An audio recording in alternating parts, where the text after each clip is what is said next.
Do you want to stop accessing files saved inside the Files app from the app itself or from Spotlight search and notification previews?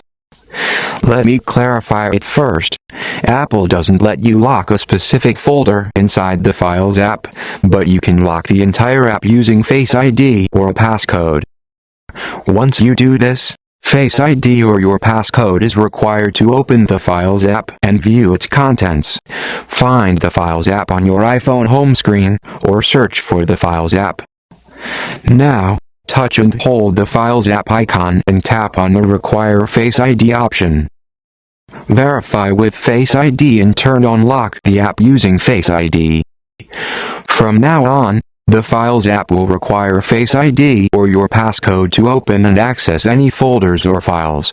If Face ID is disabled or not set up yet, you can use your passcode instead. That's it. If you have any questions, comment below. Don't forget to like, share, and subscribe for updates on new free tech guide videos.